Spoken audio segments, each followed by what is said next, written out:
All right, you sound good. Perfect. It's good. And we're live here on PWP Nation's YouTube page. Thank you so much for joining me and my very special guest this evening.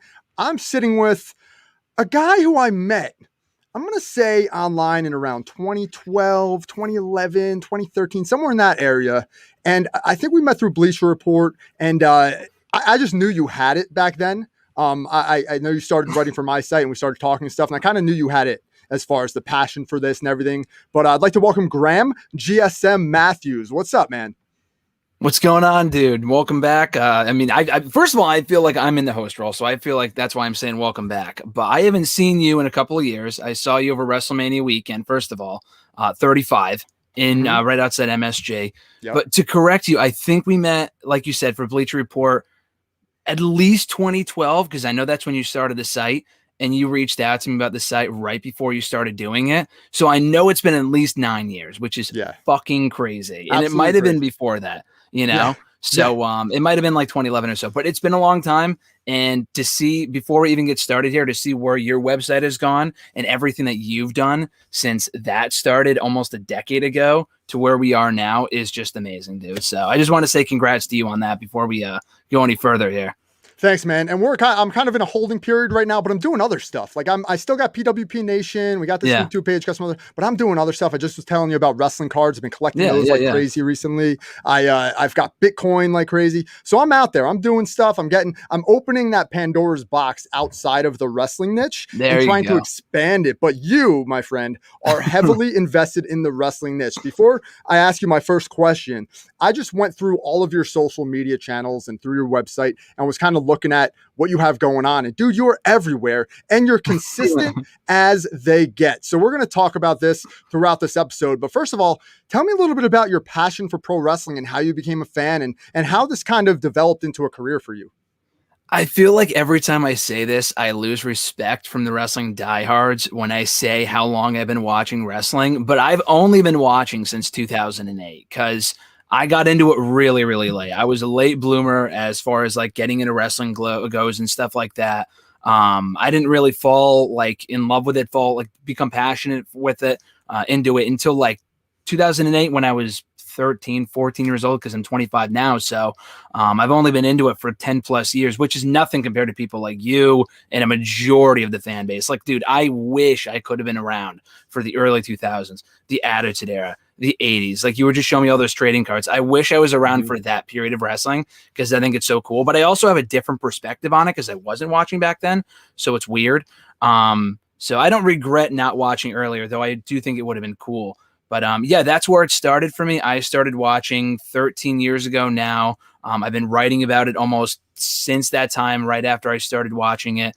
And like you said, I think I could take a page out of your book and try to do more outside of wrestling because I'm almost all wrestling. But, I love wrestling. That's just what I do. But I don't know if that answers your question, but I've been passionate about it since day one.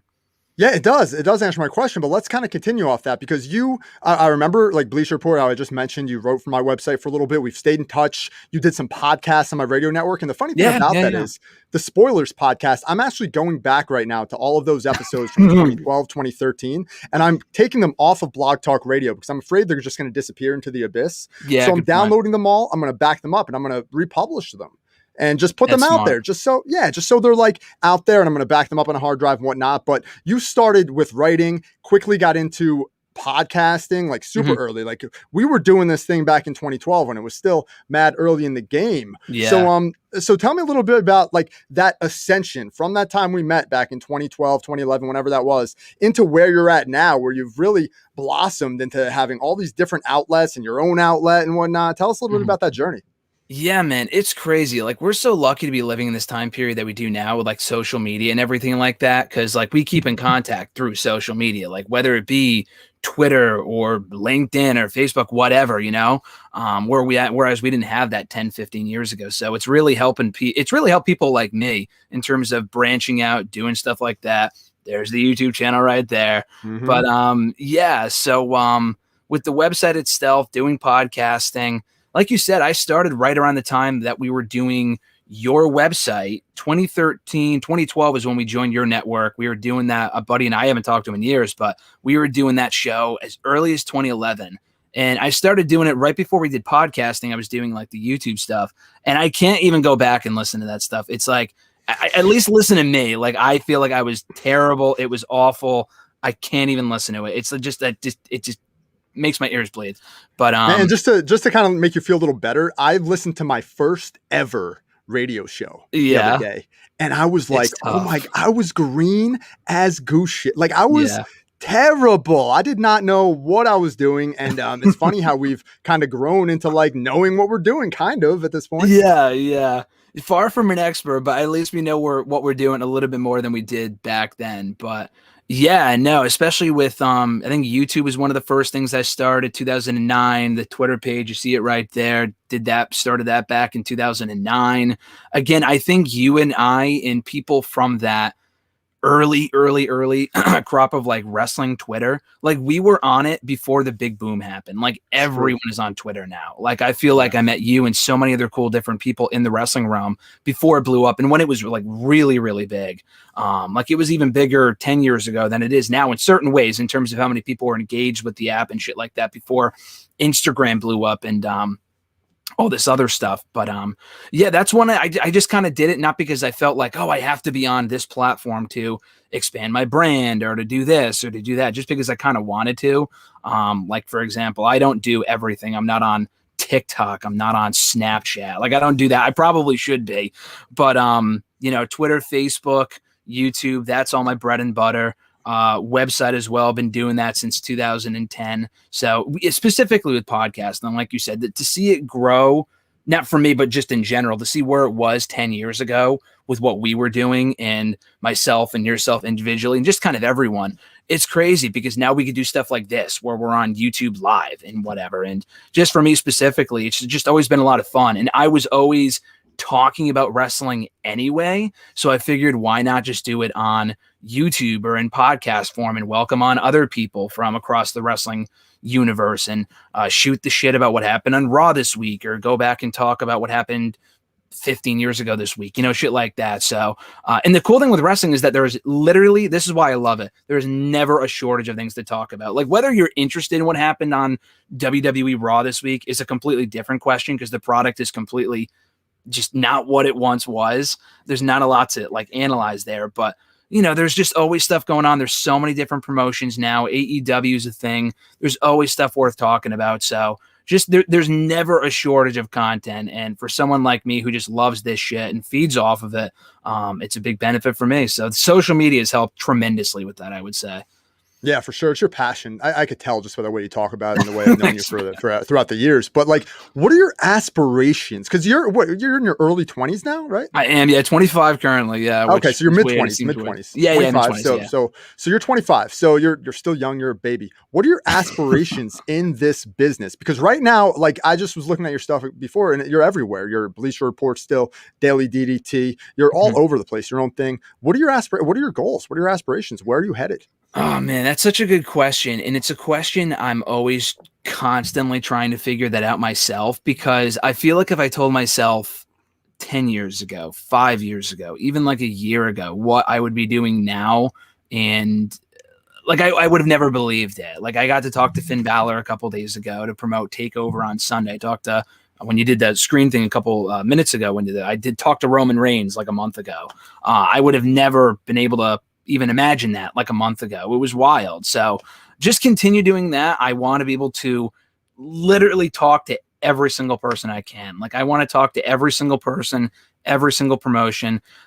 Just keep getting more experience, I guess, getting better at what I do, whether it be podcasting or writing or anything, doing video. Like, this is great. Like, I love that you do this, because I'm very bad at video. Like, I got to start doing more of this type of stuff, because that's kind of like where the future is, you know? Sure. But yeah, just, it's hard to say, because I don't want, it's not like a cop-out answer, but like, I'm trying to think of like one particular goal. Like, I'm very goal oriented, but like, just keep getting like bigger and better, I guess. Like, it sounds weird, but like, just keep doing what I'm doing and do it more, I guess, like consistently better. on a bigger platform, I guess. Continuing to just write about all that I can and just be the best that I know I can possibly be.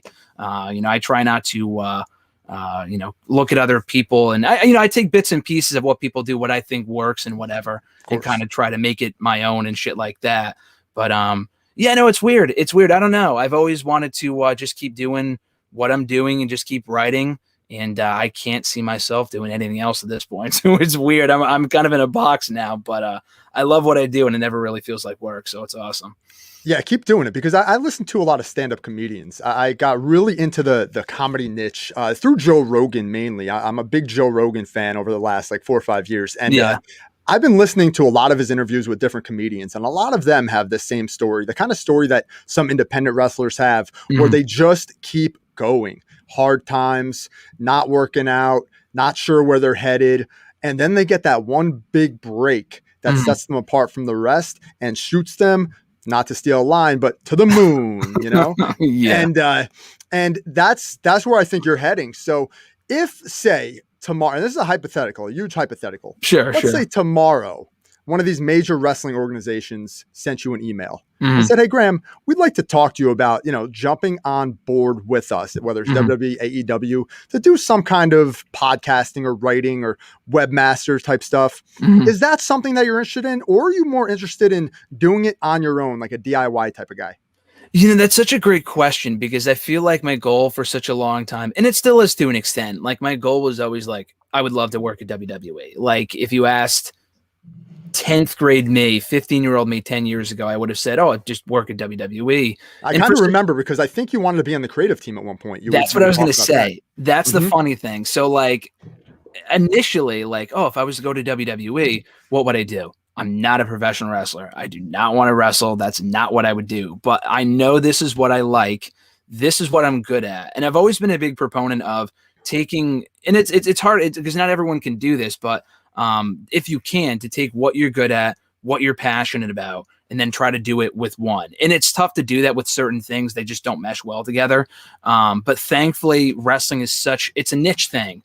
But it's also, there's so much to write about. There's an audience for it. It's weird. Like, I feel like, especially when you were there at Bleach Report with me, we helped put that wrestling section on the fucking map like 10 years ago, and helped make that website what it is, along with everything else. Bleach Report's a great website, but wrestling was really what helped it stand out early on 10 years ago before they got bought out and shit.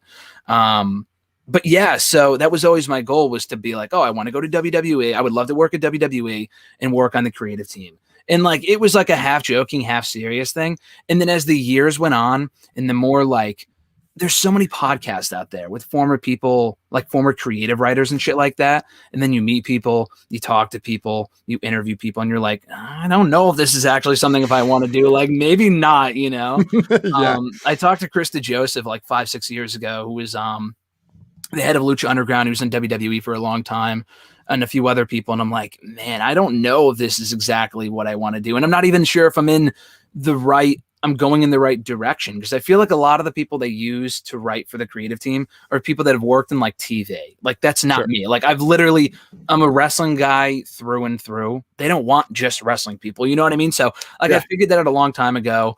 That kind of, again, not no longer my goal. Creative team, not so much. But the cool thing about the present day that we live in is that there's like everything out there. WWE has their own podcasting network now. AEW does a lot of that stuff.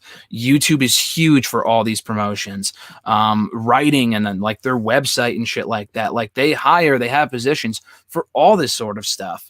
But yeah, it's a question, especially in recent years, as I go through like my college years and stuff like that, I've always asked myself, like, if I never make it there, will I ever be content, whether it be a WWE or an AEW or whatever? And I think, yeah, especially like in the last year, I realized, like, if I was to ever make it there, let's say 5 years ago, I was still in college at that point, but like hypothetically, would I have been able to do everything I've done since then? No. Like, I would not have been able to probably talk to Roman Reigns or Stone Cold Steve Austin or whatever in the way that I've been able to. So I have a lot of like freedom right now in that respect, where I can like talk to these people and interview them, but I'm not under any sort of like guidelines, so to speak, like by working with them, if that makes sense. So it's kind of like this weird gray area and it's awesome for now. Like it depends where it goes from here, what I get to do next. But yeah, the answer in short, I'm expanding this way beyond what you were asking here, That's but fine. the answer would be yes, just because I'm not one ordinarily to turn down opportunities. Like I think if an opportunity arrives, as long as it makes sense and it's something you can do, then I would say absolutely go for it. And like I said earlier, I think everything is about experience, whether it's a success or a failure. At least you could say you did it. And it's like, now I know maybe if I don't know that this is for me, at least I know it's not for me. And I know it's something I don't want to do. And I've kind of figured that out the further I've gone along. So yeah, absolutely. I'm open to anything and everything. But, for now, I'm loving what I'm doing and we'll see where it goes, I guess. How do you stay so positive? Because I'm just going to ask you this question because like I've followed you for many years now. Obviously, we've talked about this, but you're perpetually positive. I rarely see you negative. I'm sure you bury WWE when it's Oh, bad. of course, yeah. I'm sure you do. But you do. I'm sure you do it with a smile on your face, man. Yeah. So if you want to tell some of the listeners, what's like your key to staying so positive all the time? Is it a mindset thing? Is it something that you work on? Was it your upbringing? Did you have parents that were super positive and supportive your entire life? Like, tell us a little bit about that. Yeah, that's a good question. I feel like it's a little bit of everything you just said, Hmm. because I've always been, Those are usually the key factors. and again, experience, whether it be, with like wrestling stuff or even just personal stuff, like everyone goes through different things. And I feel like the further I've gone along, no matter what happens, whether it just anything positive or negative that happens, I've always realized like there's always someone out there that could have it worse and probably does have it worse. Like you always have to like try to empathize with people and be like I'm not one to like ordinarily complain, for example, and everyone should have a reason to vent about whatever's going on in their life because we're all going through different shit. And everyone has like a bad day for one person might not be as bad of a day for another person. So it's tough. And again, it comes through time. And it's not one thing. I don't know. It's a hard question to answer because I feel like it's something we're always working on, and I try to be positive, but I'm not positive like 99% of the time. I try to. And if I ever find myself in a negative mindset, I got to realize, well, I'm in a better place now than I used to be. Or like I realize it's always about like appreciating what you have. And I think being grateful. And sometimes it's really hard to do that, especially with a year like fucking 2020 where everyone was affected. Like, for example, I am very, very fortunate where I don't know many people who got like extremely sick from COVID or something like that. I thankfully didn't lose anyone due to COVID. So I'm very fortunate in that respect. Like the worst thing that could have happened was like, oh, I didn't get to go to SummerSlam. Like it was in Boston. Right. Like I'm not going to sit here and complain about it because there's so much worse going on in the world. Like it's tough because you just got to look at, know that it's always going to be better. And I've always been like, my mantra has always been, everything happens for a reason, whether it be, denial or whatever, a refusal. And no one likes, not refusal. What's the word that I'm looking for? Being turned down, stuff like that, whether it be an opportunity or denial. Yeah, exactly. Something like that. No one likes that stuff, but it helps make you into the person that you want to be. So I'm a big proponent of taking every experience, whether it be positive, negative, or whatever, and looking at every day as an opportunity to kind of move forward and I don't know, just try to be as positive as you can. So again, it's difficult. It's hard to say like, oh, you should read this book and then automatically like you'll be positive. Like I've never done any of that stuff. It doesn't work. It doesn't. No. The books are good. I'm a proponent of reading. I have a stack of books over there that I've read, and a lot of them have done a lot of good things for my mindset and just advice and moving forward. But look, that's not the only thing that you have to work on yourself internally. Exactly. It's different for literally everybody. Like I know I'm not the only one. I know everyone would love like a book that you could just check out from the library that'll give you the answer to everything that you need to know as far as how to deal with certain situations that come your way. But it doesn't work like that. Like you have to work your way like as they come, and you'll just figure it out as you go along. Everything will happen the way that it's supposed to, regardless of what it is. And I think another thing is that with shit that happens, especially with a year like 2020, where it's a complete shit show for a lot of people and for pretty much everybody. Stuff like that we can't control, but we can control what we do. Like I've always thought about it like that. Like I can control how I react or what I do or how I act and stuff like that. Negativity thrown your way. If you want to be negative towards the negativity, that works too. It's really whatever your process is, but just trying to, I don't know, stay positive. You can't be positive again all the time. Sure. It's extremely difficult, but at least to the best of your ability, and however you cope with certain things. I don't know. It's tough. It's tough. I think like I said, I think the bottom line and all this nonsense that I'm saying is trying to just find what works for you. Like you said, it's different. It's different for everybody. It doesn't matter how old you are. You can be 14, 24, 54. It doesn't really matter. Everyone has a different path and different experiences, and just trying to keep an open mind, and let's try to be kind to each other going forward, because everyone's 2020 was rough on all of us. So just try to be nicer, I guess. Yeah, damn right, man. I love it. Now this is going to be a fun thing we're going to do. This is a rapid fire questions. Shit, it's going to be ors. So, and you can expand on these. It doesn't have to be rapid fire. If you want to give an explanation of why you're choosing this one, feel free. All right. So these are just going to be random. Okay. They're going to be ors. So here's the first one: Edge or Christian? Christian. Okay. Christian. Cool. All right. So here's no explanation. Just answers, right? You can give explanation if you want. Yeah. Okay, well, Christian's one of my favorite wrestlers of all time, and I love Edge, but Christian has always resonated with me, so I got to go Christian. I'm a big Edge guy; he's awesome, but I got to go Christian. Beautiful. How about TNA 2011 or Impact Wrestling 2021? Oh, I gotta go Impact. I think the product's a lot better now, so I got to go Impact 20. I think Impact 2012 was like fire. If you said 2012, I was gonna go 2012. 2011, there was a lot of lows. There's a lot of lows now. Like, at least they were more relevant in 2011 than they are now. And I hate to say it, no disrespect to Impact, but they were just a lot bigger 10 years ago. But I got to go 2021. I think it's a better show. 2011, I got to go 2021, if only for that awful Sting Victory Road Jeff Hardy incident. I don't know if I can ever go with 2011 for that alone. So I got to go 2021. Beautiful. It was a wild time. How about WWE 2021 or WWE 2011? 2011. Like, it's not even close. Like, I think we were probably friends at that point. I'd have to go back. My memory is better than it should be.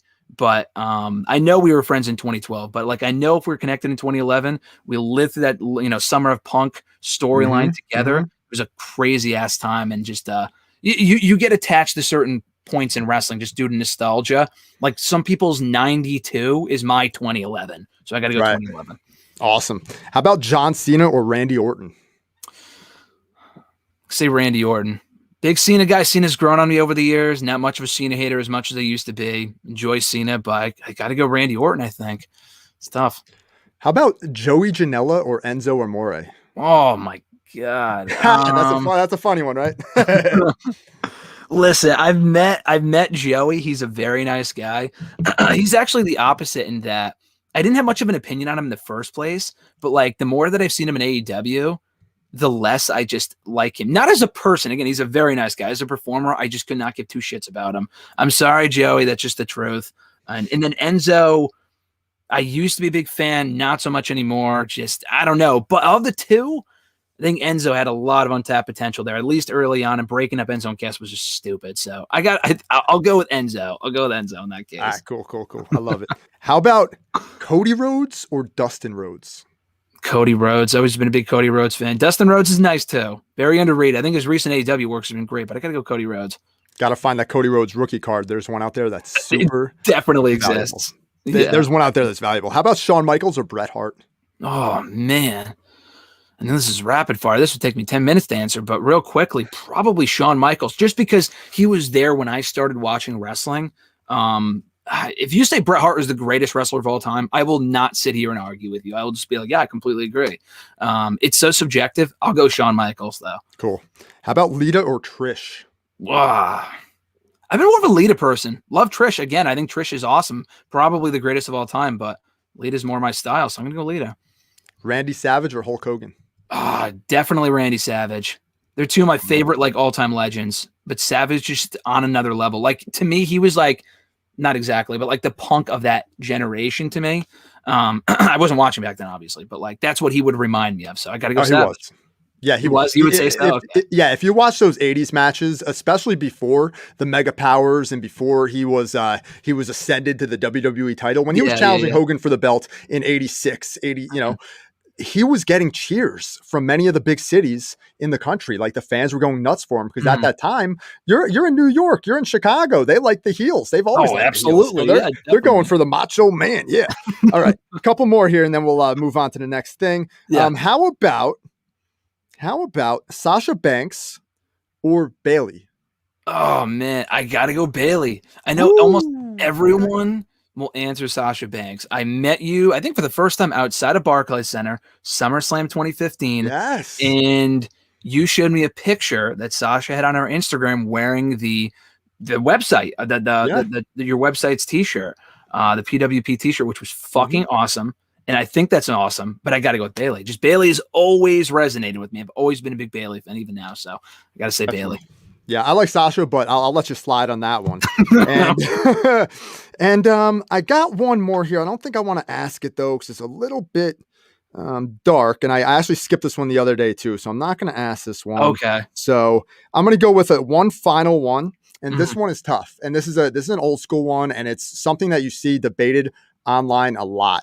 How Oh, about okay. Mhm. Degeneration X, or the NWO? NWO. Like to me, there's like no Easy. question there. Easy, easy. DX obviously had better matches, more iconic. Probably DX, just because not only were they around in the late 90s, but again, they came back when I started watching wrestling. They came back fucking 2 years ago against Taker and Kane, which was one of the worst matches I've ever seen. But like the longevity there is it's there, you know. With the NWO though, they're just fucking cool. Like Yeah. you just see those guys, and again, I'm so jealous of people like UJ and just anyone who got to live through that period, because I wish I could have been watching wrestling, flipping back and forth between Raw and Nitro. And I'd probably be watching Raw because I'm a WWE guy, but like I have like an NWO like throw pillow that I got for Christmas for my girlfriend a couple of years ago. I have it around here somewhere, but I'm an NWO guy, like Too Sweet, always have been, probably always will be. So gotta go NWO. It was an exciting time, and DX probably wouldn't exist without the NWO, to be honest with you, you know? So, Completely agree. Exactly. all right, dude. All right. So, we're almost at about a half hour here, and I like to keep these shows at almost exactly a half hour on Okay, I'll keep it short. point. Keep it short and sweet. So it's cool. But I got to ask you this one last question. This Sure. question I asked everybody on the show. Now, I made this decision because I want this show to be something as like a time capsule that people can go back and look at, because I have a feeling in 10, 15 years, you're going to be a mega superstar in this business Thanks. in whatever you do. It's just a gut feeling, you know. I'm Appreciate already it. shadow banned, so my ship has sailed. I got to try to make my money other ways, but you're going to be a big star in this business. So give me some real life practical advice, something that anybody can really use. And this is your interpretation of it. So it's not Sure. like Sure. one exact answer or one angle you can take on this, but like anyone that can, like, that wants to use that advice to achieve their goals, to move forward, to maybe even be a writer or a blogger or a Yeah. podcaster like you are, whatever your interpretation of that, lay it out on the table. Give me a few minutes of your answer to that. Yeah, no, I get that question a lot. Like a lot of people ask me, like, "Oh, how did you start writing for Bleach Report? How did you do this?" Or like, "How did you get to talk to this person?" Or whatever. And again, like it goes back to kind of go full circle. Everyone's journey is different. So I wish I could write like a book on like this is how I did it and this is how you could do it too. And I feel like a lot of people do that. And then, you know, again, reading is key. But Maybe like you should do it someday, bro. maybe I would love to write about like stuff like that. And Have you thought again, about writing a book? maybe I did, you know, I'll keep it short. I did a long time ago when I was in like high school, but like I'm thinking now I'm like this is stupid. Like I'm 25. Like my experiences are nothing compared to like anyone. Like you know what I'm saying? Like Sure. it's ridiculous. Maybe down the road it wouldn't be like an autobiography type thing. I don't think for someone like me, I'm not nearly as important or as exciting as anyone else out there. But I would love to. I've gotten advice before from like professors, like, "Oh, you should definitely write a book." What it would be about, I don't know. Maybe like I can maybe not life advice because again, you're talking to like a 25-year-old person, so I don't want to say like, "Oh, I know everything," because I know nearly nothing. Like we're always learning, you know. But the answer is yes, I would love to. Man, that would probably be a goal too. But you know, with advice, going back to what you were saying earlier, staying positive, and I think being consistent. Because I think if you really want to do something, you're just going to keep working at it, and it's got to be something you enjoy. If you're doing it just for the sake of like I want to do this to make money, it's not going to fucking work. Like, I Right. think a lot of people, and it's a common misconception, it's totally normal. You don't really realize it until it happens. But like, if you're doing this, like, oh, I want to do a podcast to make money off of it, it's going to fucking fail because you're going to realize they're not making money in the first 2 weeks, and then you're going to stop doing it. Like, you at least have to enjoy what you do. So that's number one. But two, again, just continuing to do it. You just got to keep getting better. And that only happens, and I sound like a broken record, with more experience. Like, the fact that I've been doing all the different things that I do for 10 years is wild to me because it feels like yesterday. And I just look at every day, like I set up a to-do list and I'm like, all right, these are the things I want to do today. These are things I have to get done. Boom, boom, boom, boom. Like the weeks and the days and the months and the years fly by so quickly. Like, the fact that I met you almost a decade ago, it does not even feel real to me. Like, I don't want to let things go by too quickly. But I don't want to let them go by too slowly either. So being consistent, just keep grinding, like I know you are, and building your brand and shit like that. It's so fucking cool to see. And what was the other thing I was going to say? Just keep doing it and take time to enjoy the moment. That's another thing too. Definitely just try to stay positive, but enjoy what you're doing. Because if you're not enjoying it and you're not getting anything out of it before anyone else, then it's just not going to be worth it. I at least have to enjoy what you're doing to a certain extent. And you got to do what you got to do. Obviously, you got to do that shit. But I think if you can find like a mixture of both and try to work towards that, then I think that's key. And, just try to pick out the positives, especially nowadays when it's hard to find positive people and positive things, especially in a year like 2020 and, in the first couple of months of 2021. It's tough sometimes. But, just latch onto that stuff, find people that support you, because not everyone always will. But don't worry about that type of stuff. And there's always going to be there to support you. There's always going to be people there to support your journey. And at the end of the day, your biggest supporter is always yourself. If you're always consistent with it. It sounds corny as hell, but like, that's, my key piece of advice. So stay positive, stay consistent, and just keep fucking going. So that's my thing for you. I love that, Graham. I love that. I appreciate that. So let's wrap this up, man. What do you want to tell everybody out there? What do you got going on? What's new in your world? Oh yeah. Actually, before you do that, there was one question I wanted to ask you when you were just talking. You mentioned you set up a list of the things you want to accomplish in your day. Now, that is a very important tool that I have used pretty consistently, but I fall off sometimes. I forget. I always like to keep a notebook, but sometimes I forget. Do you write stuff down physically, or do you use like your cell phone to write stuff down? I use my cell phone because I always have my cell phone on me for the most part. And I am the type of person, and I know there's other people out there like this, but like, there's the reminders app on your phone, because I have an iPhone, and I have so many items on there, or I've gone through so many like items and shit, that the app crashed for me about like a year ago. So I had to go download another app because I've been using this thing since like 2013. I think writing it down is just as great. But then like, if I'm out or something and I go get like an errand done or something, like even if it comes down to small shit, like, oh, I have to go pick up this today. I'm the type of person where like, if I see it crossed off, I get so much satisfaction out of that. Like, it's almost sad, but like, I take pleasure in getting things done. I know it's done. Don't have to worry about it. On to the next fucking thing. So yeah, I use the to-do app on my phone, and just writing down every day before I go to bed. I'm like, all right, I got to get all this shit done tomorrow. I may not get it all done, but if I can get as much done as I can, that's great too. But yeah, I think writing down a list of things that you want to do or need to do, if you see it, you're more likely to get it done, because otherwise you're either going to forget, which I have a good memory, but like I'll forget shit from time to time too. I have a physical calendar that I love writing shit down on. I wrote on for today, February 12th, 6 p.m. podcast with Jay. I know I'm not going to miss it. I wasn't going to forget it anyway, but like, I like to see that I know like that's going on, So, yeah, I would implore other people to do that too. I think it's very helpful. It depends on the type of person you are. I've never been diagnosed with OCD, although I feel like I probably have a bit of it just because of how organized I like certain things to be. But yeah, just writing down your to-do list, I think, is a big, big help. That's another really important piece of advice. So I'm glad you kind of dug into that a little bit. So let's go back to it now. Now let's close this thing out, man. Tell everybody what you got going on. Thank you so much for doing this, Graham. You're a friend of mine. I can probably say for life, and hopefully I never turn heel on you, and you never turn heel on me either, brother. But let's enjoy this journey for the next hopefully 20, 30, 40 years of our lives, and let's crush it. So tell everybody what's going on with you and what you want to promote tonight. Absolutely, dude. First of all, we got to normalize wrestling terms. Let's make that the number one goal. We got to normalize heel turn, Barry. We sound like marks out there, but you know what? Let's just get it going. You just literally showed everything I got going on in over the course of the podcast, but right there, WrestleRant.com. It was previously NextEraWrestling.net. I remember, dude. I remember that. A long time. Yeah, yeah. And I had that. And it's still the same website. It's just I just changed the the name and the branding of it about 6 months ago. My girlfriend helped me design like the new logo and everything. She was very helpful with that because she's a graphic designer, so it's a good fit.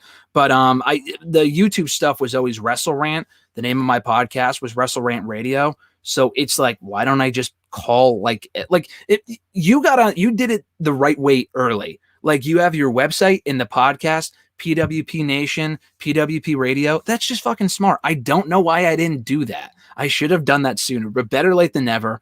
WrestleRant.com is the place to check everything out. You just showed it right there. All my articles are there, interviews, reviews, videos. Basically, if you just type in Graham GSM Matthews anywhere, you'll find Facebook, Twitter, YouTube.